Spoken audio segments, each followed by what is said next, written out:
Comenzamos, dice, en cuanto a las transgresiones, la conciencia del hombre y la ley del Altísimo tienen mucha injerencia, pues en la justicia de Dios, Él dispuso que los que nunca escucharán del Evangelio de Cristo sean juzgados por sus conciencias.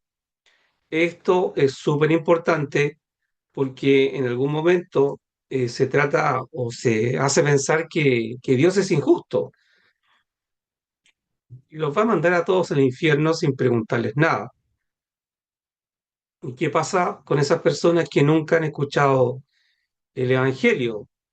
Personas que viven en la selva, personas que viven en países que simplemente no dejan que el cristianismo pueda ser escuchado.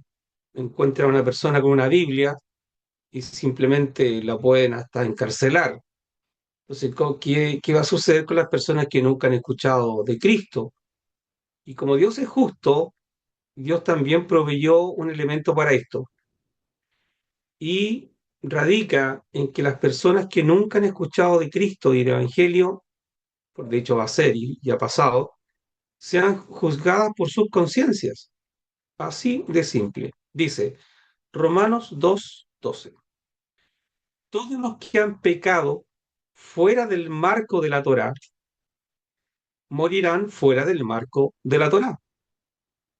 Y todos los que han pecado dentro del marco de la Torá serán juzgados por la Torá. Es decir, que todos los que han pecado fuera del marco de la ley de Dios, porque no la conocen, ¿cierto? Pues bien, morirán fuera del marco de la Torá, es decir, serán juzgados fuera del marco de la ley de Dios, sino que ya serán juzgados simplemente por sus conciencias. Así de simple. Y todos los que han pecado dentro del marco de la Torá, todos los que han pecado dentro del conocimiento de Dios, serán juzgados por esa ley del conocimiento de Dios. Por lo tanto, Dios siempre es justo. Dios es justo y Dios es bueno. Primera carta a los Corintios 9:21. Con aquellos que viven fuera del marco de la Torá, me pongo en la posición de alguien fuera de la Torá para ganar a los que están fuera de la Torá, aunque yo mismo no esté fuera del marco de la Torá, de Yahweh, sino dentro del marco de la Torá, como es apoyada por el Mashiach. Pablo le está diciendo a los corintios que él, para salvar a alguien que no está bajo el conocimiento de Dios, él se hace parte con él como si él mismo no tuviera conocimiento de la ley de Dios para salvar a los que no tienen conocimiento de Dios. Y se hace parte con los que tienen el conocimiento de Dios para salvar a aquellos que tienen el conocimiento de Dios. Así de simple. Yo soy judío con los judíos, soy hebreo con los hebreos, soy griego con los griegos. No es que él se disfrace de arameo, de griego, de egipcio, para salvar a los egipcios, sino que él se hace parte como si él también estuviera sin Torah, como si él también estuviera sin ley, y lo hace simplemente para dar a entender que la salvación es para todos.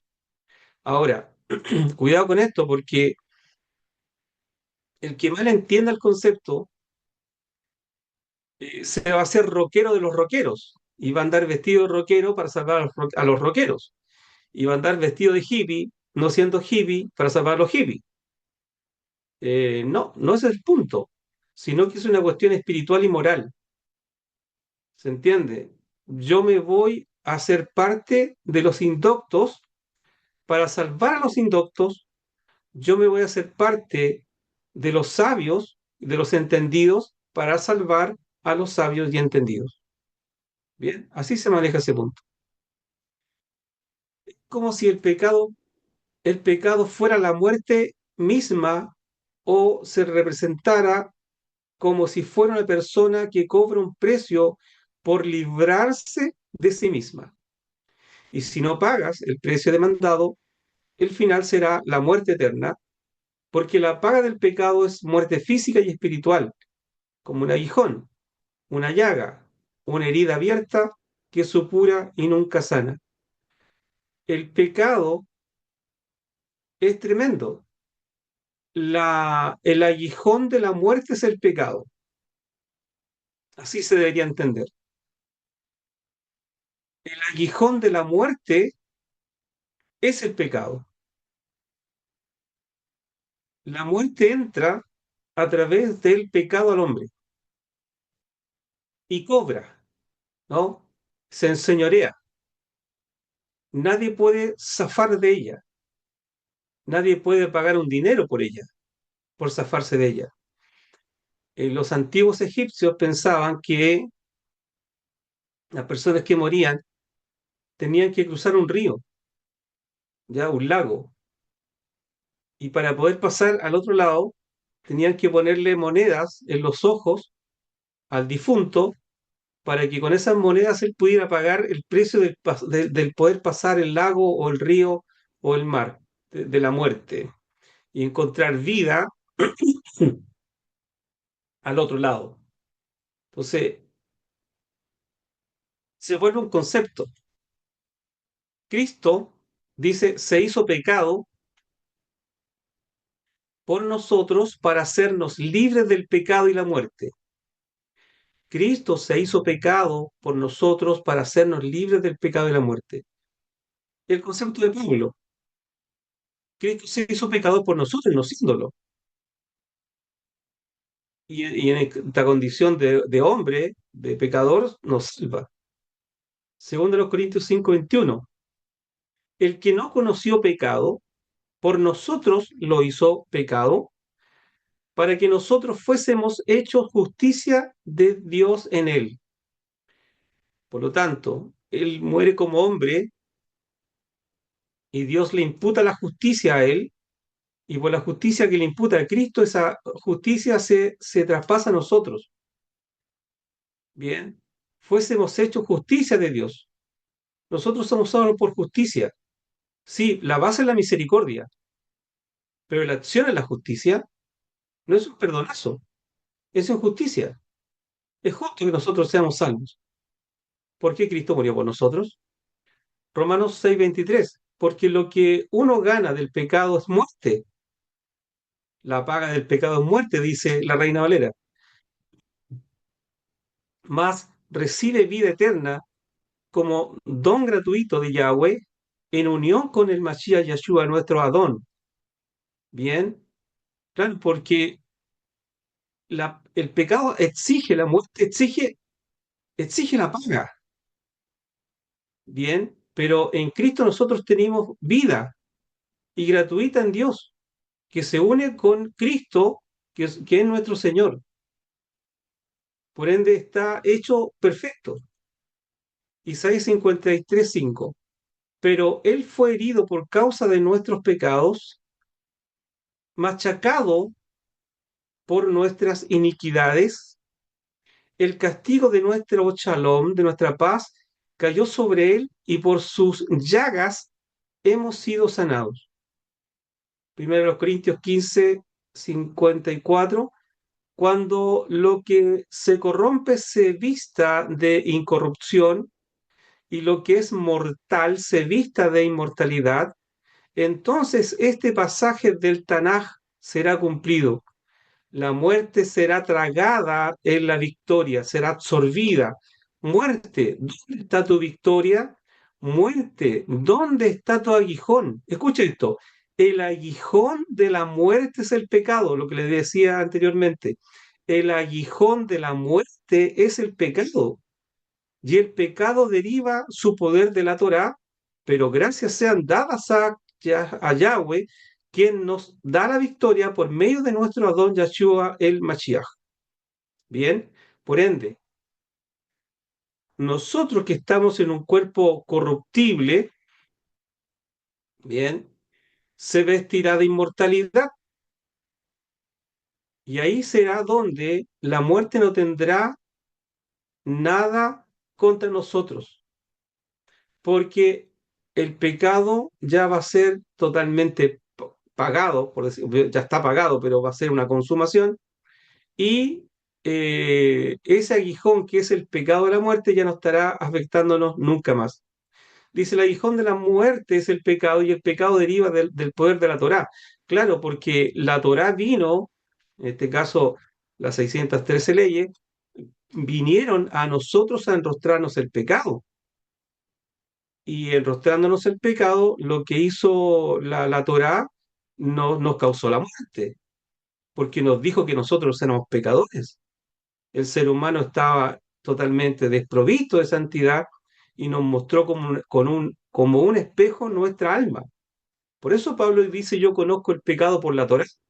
Si no hubiera Torá, yo no conozco el pecado, porque la Torá dice que yo soy pecador, yo me siento pecador, porque la Torá me dice que no mate, no robe, no mienta, y justamente es lo que yo hago. Entonces, la muerte que se abrió, nos mostró en la Torá con el aguijón del pecado, simplemente me es contraria.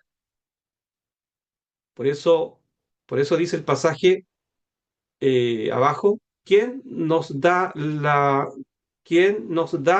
victoria por medio de nuestro Adón Yahshua el Mashiach? Más arriba dice, pero gracias sean dadas a Yahweh, porque la salvación le pertenece a Él. Él nos da vida y vida en abundancia en Cristo.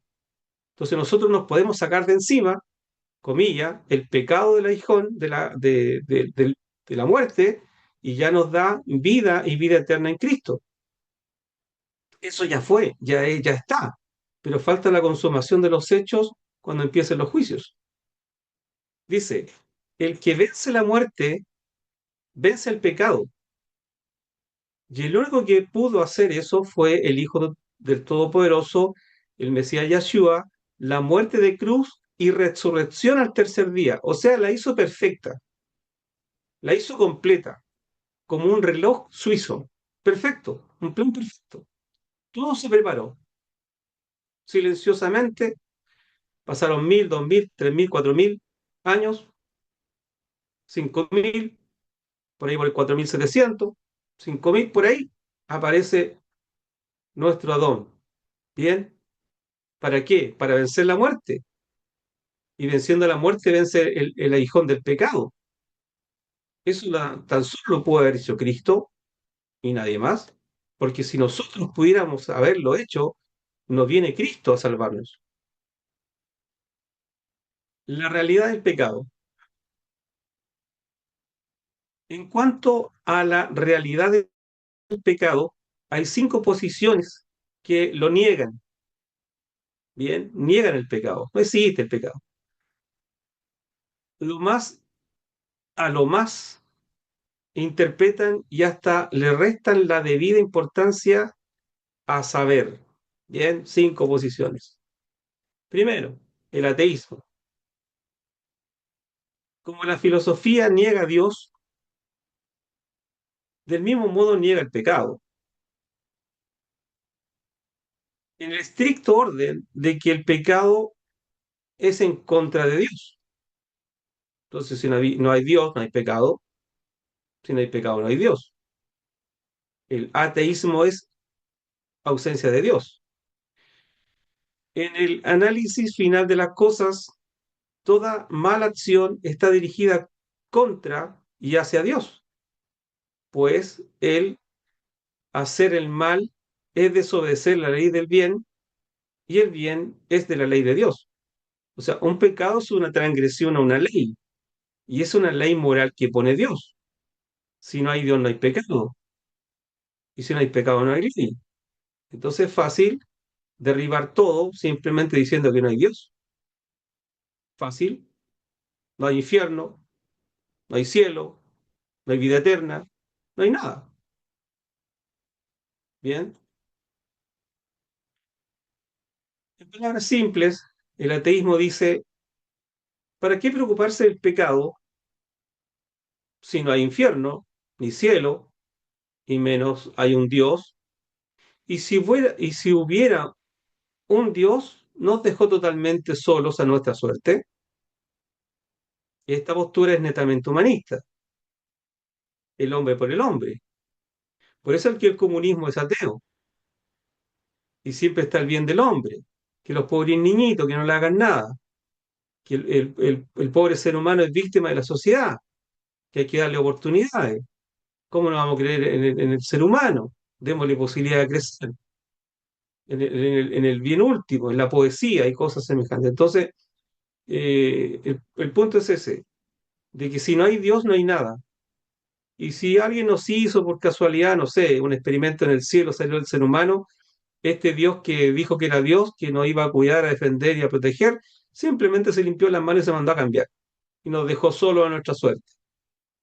Es una suerte de pensamiento agnóstico también. Bien. Dos, determinismo. La filosofía que afirma la determinación de los motivos. Es decir, que todas las determinaciones de la voluntad humana están movidas por la voluntad divina. Además afirma que el libre albedrío es un engaño, el hombre es simplemente un esclavo de las circunstancias, no de su pecado, una víctima del víctima afectado por la enfermedad de la conciencia. Esta postura es refutada en que el hombre, si fue dotado con el libre albedrío, facultad intrínseca que rige en escoger entre el bien y el mal, pero no con respecto a una capacidad de autosalvación. Entonces, esto de las determinaciones, uno simplemente no es que tenga la capacidad de elegir ni nada por el estilo, no existe el libre albedrío, nada por el estilo, sino que simplemente vienen circunstancias que empiezan a acercarse al hombre y el hombre tendrá que decidir por A o por B o por C, pero por situaciones de conveniencia humana, no por una cuestión ética y moral. Pero el ser humano sí tiene decisión y poder de acción. El único problema es que ese libre albedrío o libertad de acción por ningún lado le permite ser salvo. Ese libre albedrío natural no le sirve para ser salvo, no le sirve, no le sirve. En palabras simples, el determinismo dice que la persona se defrauda a sí mismo con sus malas acciones, creando sus propias leyes, y no a un Dios que lo ve con una mirada inquisidora. Sé tú, no ellos. Y esto lo escuchamos, seguramente usted también lo escuchó alguna vez, que alguien dice, mira, cuando uno peca, falta, falla, más que estar fallándole a Dios, se falla a sí mismo en realidad. Uno se falla a sí mismo, uno se falla a sus propias eh, conciencias, uno se falla a sus propias leyes en realidad, uno se falla a sí mismo, hermano, se falla a sí mismo. Eso es el determinismo. El problema es que eso saca a Dios de la ecuación y deja a la persona como víctima de las situaciones que se le vienen encima. Digamos, pero hace una esa. Tres, hedonismo. Esta palabra griega significa placer. Se trata de una teoría que mantiene que el mayor bien de la vida es el disfrutar los placeres y evitar el dolor. De manera que lo primero que uno debe de preguntarse es, ¿me proporcionará placer? Y no es justo. Esta filosofía dice que todo lo que no produce placer es pecado. Un psicópata siente placer en violar y asesinar. Entonces la ecuación está mal. El hedonismo básicamente propone, no sé si lo explico en otra diapositiva, pero el hedonismo propone obtener felicidad a través del placer. Eso es. Y hay algo de razón en eso igual, pero eso no puede ser proyectado a algo mucho más grande como es la salvación, como es la acción del alma. o la relación con Dios, pero sí la parte humana sirve. Nosotros somos felices cuando compartimos cosas que nos son placenteras. El problema de la palabra hedonismo, que fue muy manoseada, quizás hasta ahora, en que el procurar placer radica en cosas que son todas como en exceso, ¿no? Harta comida, harta fiesta, harto vino, harta bulla, y harto baile y harto hasta cansarse y eso te produce felicidad.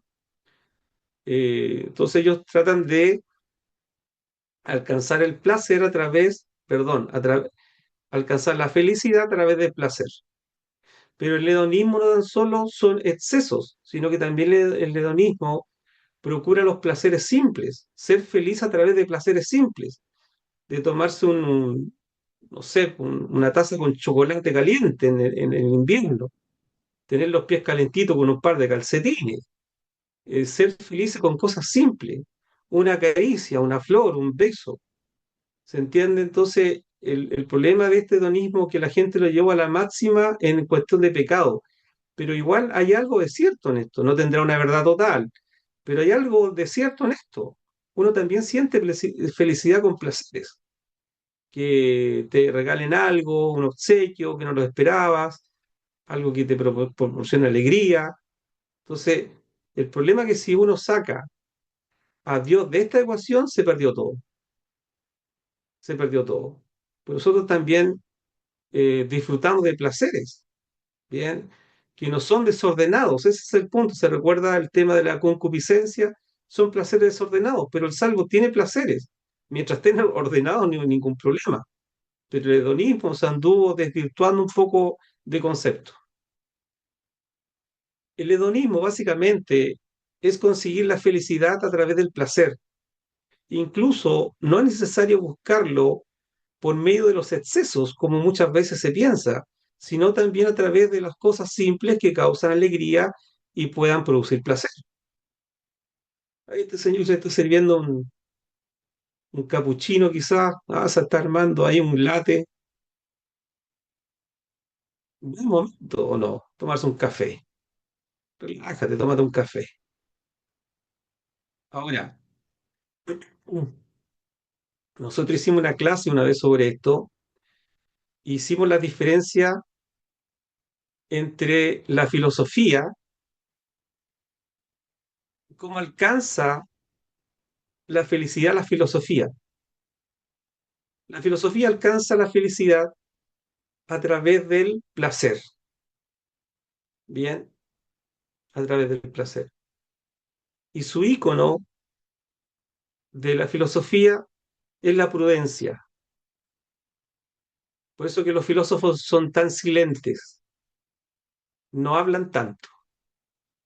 El necio calla, perdón, el sabio calla, el necio es parlanchín. ¿Por qué? Porque el sabio filósofo busca la prudencia, busca la sabiduría más que la inteligencia. Entonces, el filósofo busca la felicidad a través del placer, ¿ok? Bien. Pero cómo lo hace Cristo y la fe cristiana? ¿Cómo lo hacemos nosotros para alcanzar la felicidad? Pablo, en alguna manera, da a entender que el salvo es feliz a través del servicio, no de ser servil, sino que ser siervos. Y eso yo creo que a todos nos pasa. La felicidad del salvo es servir a su hermano, es servirle con un buen estudio bíblico, que lo puedan entender, es servirlo a través de una buena predicación, en todo sentido, servirle una buena música, una buena alabanza para que adore, que todo sea de excelencia, servir a sus pares, servir. La felicidad del salvo está en el servicio.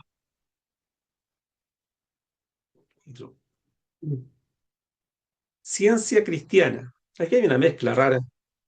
La ciencia cristiana niega la realidad del pecado.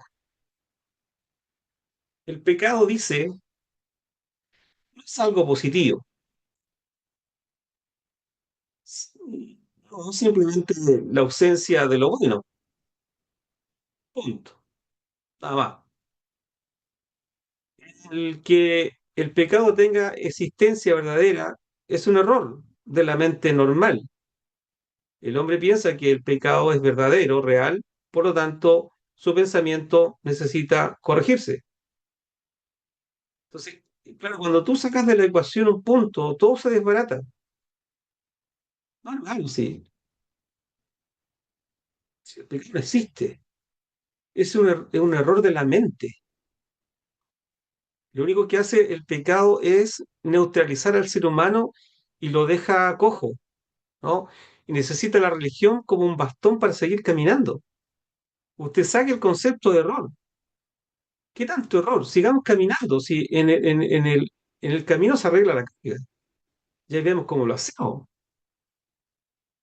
Sigamos creciendo. Si vamos a cometer errores, bueno, ¿qué vamos a hacer? Cometámoslo. Ya aprendemos de él. Y seguimos caminando. Es una ciencia cristiana que es peligrosa. ¿Bien? En palabras simples, según la ciencia cristiana, el pecado es una concepción mental y no ética ni moral. Esto es mental, puesto que una persona puede hacer pecado de algo que no es pecado. Está mal escrito ahí. Puesto que una persona puede hacer pecado de algo que no es pecado. Eso, ahí hay un concepto que está bien escribido, ¿ah? Está bien eso. Aunque el global esté equivocado, pero el concepto está bien. Dice, puesto que una persona puede hacer pecado de algo que no es pecado.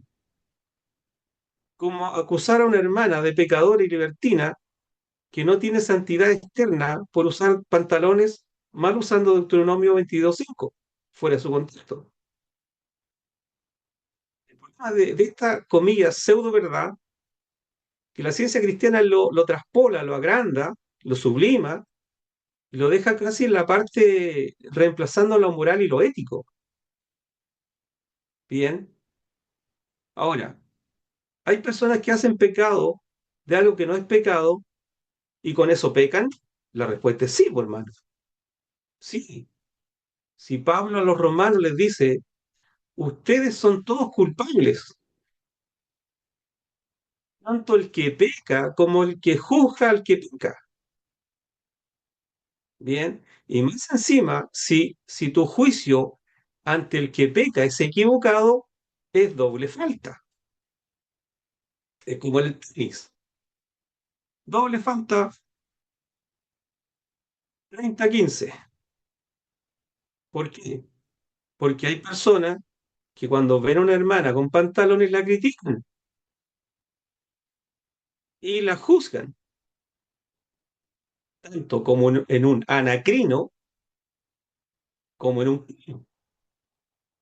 No solo la juzgan tratando de entenderla, por qué hace eso, y termina pensando que es una hipócrita porque en la iglesia usa falda y en su casa usa pantalones. Y cuando va a la feria anda con blue jeans. Entonces cuando va al templo anda con una vestimenta, chaqueta y falda.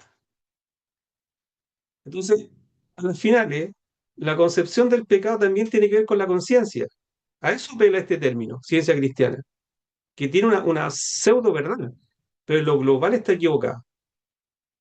Entonces, esa hermana que juzga a la otra hermana que usa pantalones, esa hermana que juzga ya está pecando por juzgar. Y más encima, doble falta porque está juzgando un error que no es error y fabricándole un pecado a la hermana que no es pecado. Porque en Deuteronomio 22:5 no habla nada del pantalón de la mujer, está hablando de otra cosa. Entonces, en su ignorancia o en su desconocimiento, pecó dos veces. Entonces, este concepto también está muy bien esgrimido, pero no se puede reemplazar, ¿cierto? En esto, la ética y la moral. Dice, si bien el pecado algo tiene que ver con la mente donde trabaja el alma, pero no es una verdad total, pues la mente la domina el alma y el alma está en pecado, su pensamiento será pecaminoso. Entonces la hermana que alega que la otra anda con falda está alegando un pecado que no es pecado y por eso peca creándose un pecado que no es pecado. Se dio cuenta que la conciencia muchas veces tiene que ver con perdón, el pecado tiene muchas veces que ver con la conciencia. ¿Qué le pareció eso? Deuteronomio 22:5 dice, una mujer no puede usar ropa de hombre y un hombre no puede ponerse ropa de mujer, porque cualquiera que haga estas cosas es detestable a Yahweh, tu Elohim, detestable, abominable. Y la abominación en el 99.9 de la Biblia tiene que ver con situaciones homosexuales, travestis, tiene que ver con cosas semejantes a esa. No tiene nada que ver este versículo diciendo que la mujer no use pantalones. Por ende, el que piense eso y ha enseñado eso, pero hace tantos años, y aún no se dan cuenta y lo siguen enseñando y hacen pecado de eso. ¿Por qué? Porque en su conciencia el hermano, la hermana piensa que es pecado usar pantalones con este versículo que está fuera de contexto. ¿Bien? Sí. Evolución. La teoría de la evolución considera el pecado como la herencia de animalidad del hombre primitivo y que todo principio se realizó desde una explosión cósmica. Esta teoría no tiene sustento, pues la nada crea nada. La nada nunca puede producir algo. Si fuera cierto que la evolución adopta la teoría de que el pez más fuerte se comía al pez más débil, ¿de dónde sale en esta cadena el altruismo o la filantropía? Esa es una muy buena pregunta para una persona que cree en la teoría de la evolución. Muy buena pregunta. Si el pescado más grande se come el más chico, y así empezó la evolución, el más fuerte derriba al más débil en la cadena de sustentación. ¿Dónde aparece y cómo y cuándo el tema del altruismo? El altruismo es el altrua, el amor al otro, el beneficio del otro. La filantropía es el amor al ser humano. Entonces, en esta cadena que el pescado más grande se come el pescado más chico, no te cuadra la filantropía o el altruismo, porque es una cuestión moral y ética. Buen punto ese. Y obviamente el primero que dice que la nada crea nada. Entonces no cuadra. El origen del pecado. Bien. Dice, no está revelado el origen del pecado. Incluso puesto que es para algunos incomprensible que el pecado haya sido manifestado en el cielo y la presencia misma del Altísimo. Por lo pronto, si sabemos que el mal o el pecado se manifestó en el querubín llamado Satanás o Lucifer, y su orgullo lo hizo abandonar su habitación de santidad, él y sus seguidores, demonios o ángeles caídos. Esto es súper importante. Allí, que acá no hay una revelación. Habrá una especulación coherente, habrá un acercarse al tema, habrá una tesis, una teoría, un planteamiento, un pensamiento, pero no se sabe por qué el mal nació en la presencia misma de Dios en el cielo. Obviamente Dios lo permitió, eso está claro. Bien, pero no hay una revelación mayor. Sigamos. Isaías 14:12. Dice, como Lucifer, hijo de la mañana, ha caído de los cielos. Aquel que mandaba órdenes a todas las naciones es machacado a la tierra. ¿Tú qué dices en tu corazón? Escalaré a los cielos, levantaré mi trono por encima de las estrellas de Elohim, me sentaré en un monte majestuoso, en las montañas majestuosas, hacia el norte. Subiré sobre las alturas de las nubes, me haré como el Shaddai. Mas ahora tú irás abajo del Seol, aún hasta los cimientos de la tierra. Bien, así empieza un poco el relato de Isaías. Vamos a ver también a quién hace la comparación. Debemos entender que Isaías no habla explícitamente de Lucifer en estos pasajes.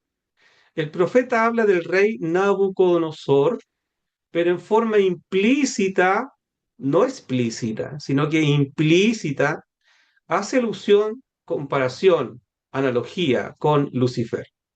Entonces aquí tendríamos que usar un así como. Así como Lucifer era un ser malvado, así también llegó Nabucodonosor a ser un ser malvado, aunque la analogía es tan certera que pareciera que habla de Lucifer más que de Tiro. Bien, bueno, en este caso sería más que Nabucodonosor. Vamos a la otra diapositiva. Dice Ezequiel 28:13. Estaba en el Edén, el jardín de Elohim, cubierto de todos los tipos de piedras preciosas, cornalina, ónice, jaspe, zafiros, carbunclo, esmeraldas. Tus pendientes y joyas eran de oro, preparadas el día que fuiste creado. Tú eras un querubín que protegías una región grande. Yo te puse en el monte Kadosh de Elohim. Te paseabas de aquí para allá entre las piedras de fuego. Eras perfecto en todos tus caminos, en todas tus conductas, desde el día que fuiste creado hasta que se halló en ti iniquidad, se encontró en ti maldad. Bien, al leer la profecía del rey de Tiro, que la teología tradicional aplica de forma paralela a la caída del querubín, dicha versión dice, Ezequiel 28:13, de un segundo, la que está arriba, la que leí recién, eso, vamos a leerla de nuevo por un pedacito, en esta versión dice, Ezequiel 28:13, los primores de tus tamboriles y flautas estuvieron preparados para ti en el día de tu creación. Pero si usted revisa la versión Kadosh, arriba, no dice eso. Tus pendientes y joyas eran de oro preparada el día que fuiste creado. Tus primores de tus tamboriles y flautas estuvieron preparados para ti en el día de tu creación.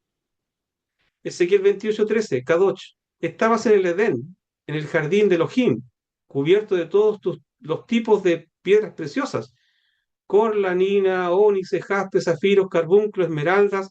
Escucha esto, tus pendientes y joyas eran de oro preparadas el día que fuiste creado.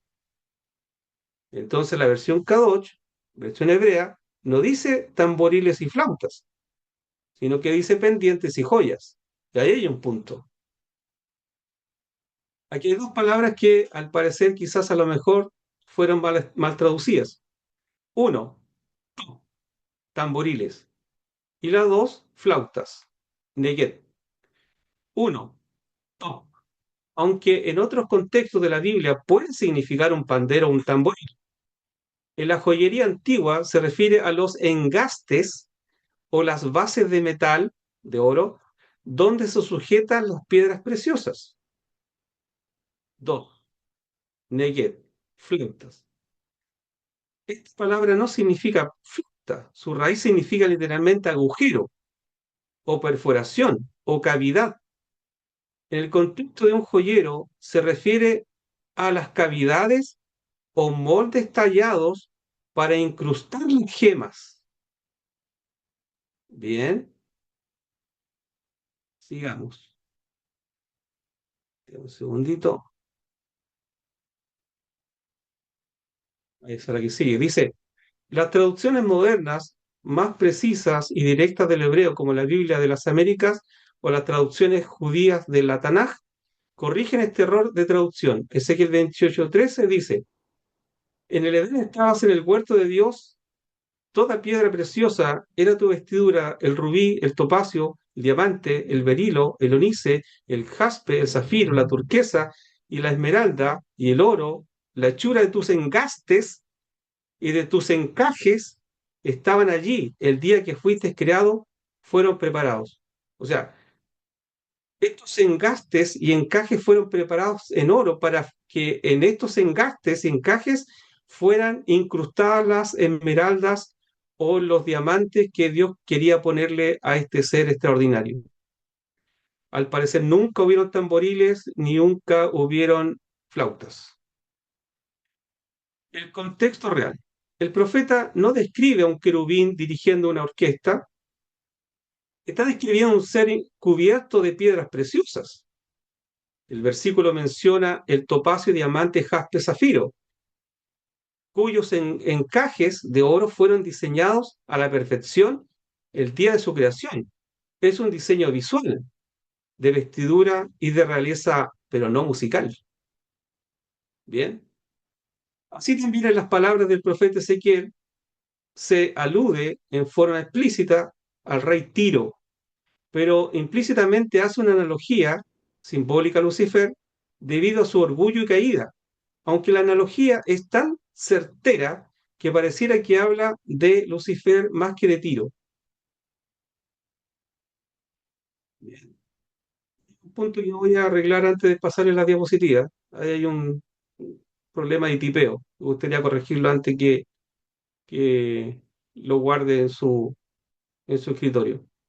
Entonces, claro, acá Ezequiel básicamente no habla de Satanás ni de Lucifer, sino que habla de Tiro, pero la analogía es tan directa y es tan profunda que es casi como que hablara de él. Bien, las palabras claves para mostrar que el pecado nace en Lucifer en la presencia del Altísimo es: eras perfecto en todos tus caminos desde el día que fuiste creado hasta que se halló en ti maldad, se encontró en ti iniquidad. Ahora,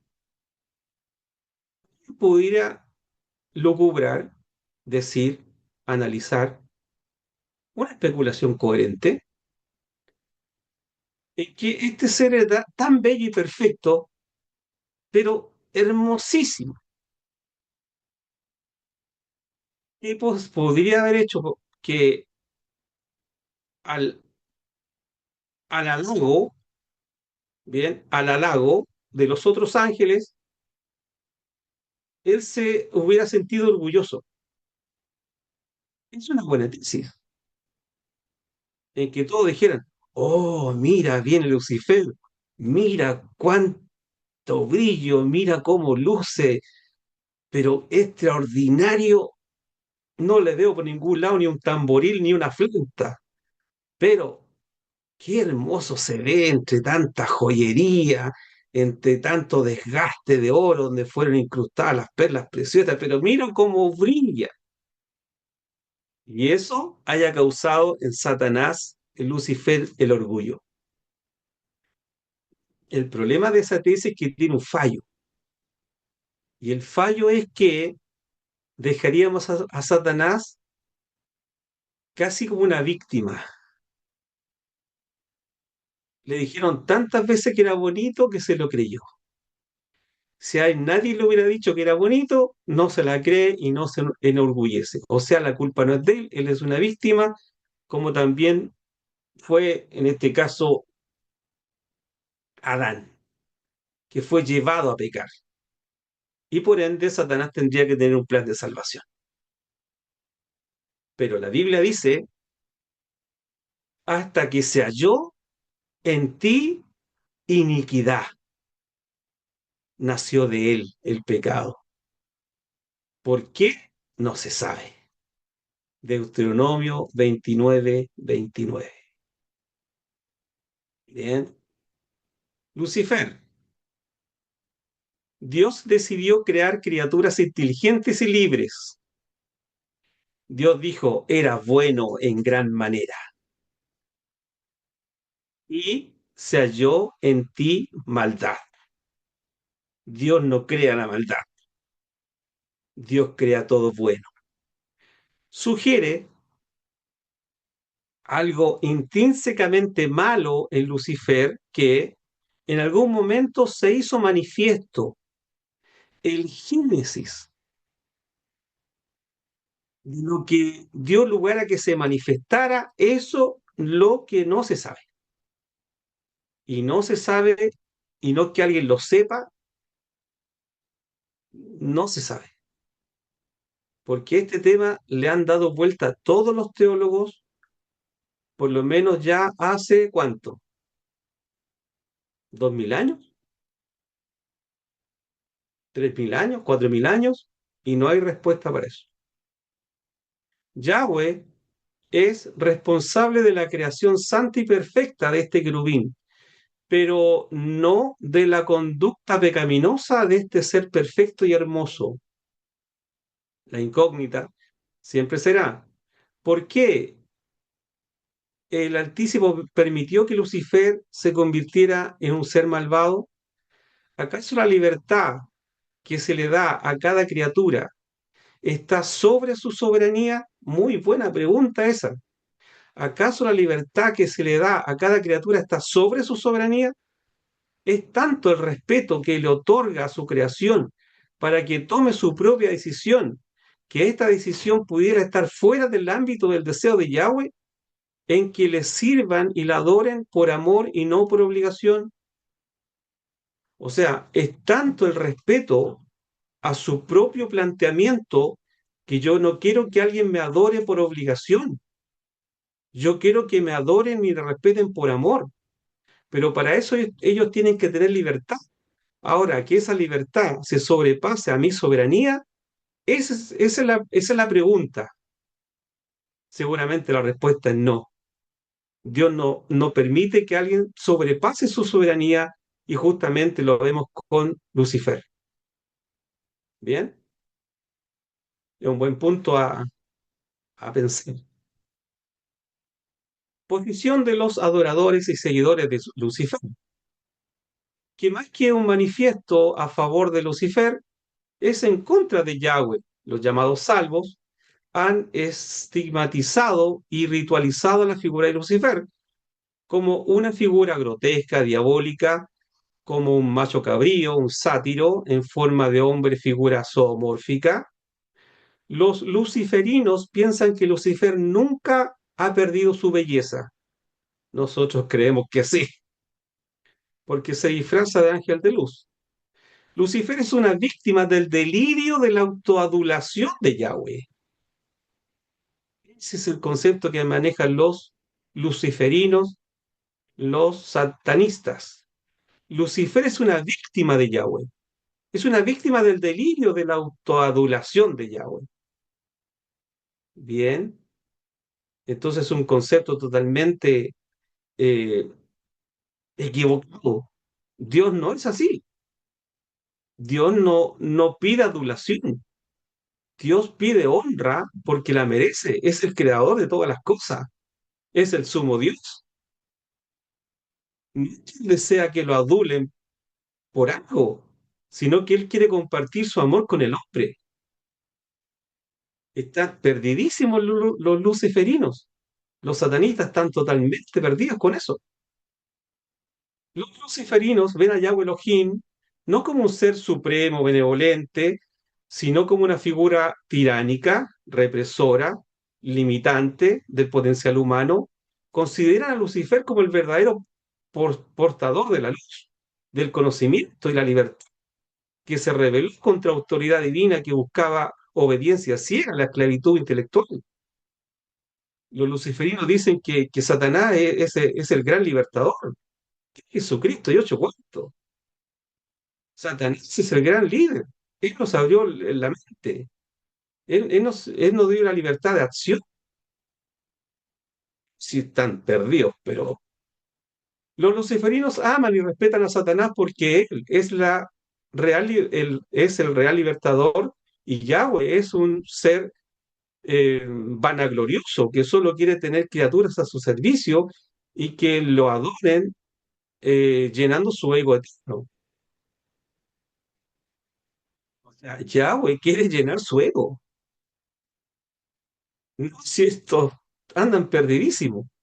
Satanás nos ayudó a tener conocimiento, sabiduría e inteligencia fuera del ámbito de la espiritualidad. Nos enseñó a tomar nuestras propias decisiones y ser responsables de ellas. O sea, Satanás nos hizo un favor. Ese es el concepto de los satanistas. Satanás nos hizo un favor. Él nos hizo libres de estar adorando a un Dios y llenando su ego. Correcto. Tentación, pecado, culpabilidad, castigo y redención. 5 puntos. Veamos. ¿Por qué Dios expió el pecado de Adán y Eva y no del de Lucifer? Es interesante que la primera sangre que cayó en tierra fuera de un animal sustituto para que el hombre no muriera en su pecado, pues el pecado o transgresión no salió voluntariamente de Adán y de Eva, sino que fueron seducidos o llevados a la desobediencia. Eso es súper interesante, importante, porque Adán y Eva merecían ser redimidos porque no nació de ellos el pecado. 1 Timoteo 6:16. El único que es inmortal, vive en luz inaccesible, y ningún ser humano ha visto ni puede ver, a él sea honor y poder eterno.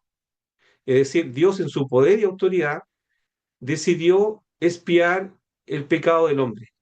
Le cambió esa vestidura de, de ramas de hoja, de higuera, que quizás le quedaron muy bonitas, pero no servía para presentarse delante de Dios, para justificarse delante de él. Y Dios los vistió con un sacrificio. No sé si sería un carnero, un cordero, pero por lo menos los vistió con eso en la justicia de Dios. Dios los justificó, pero no a Satanás.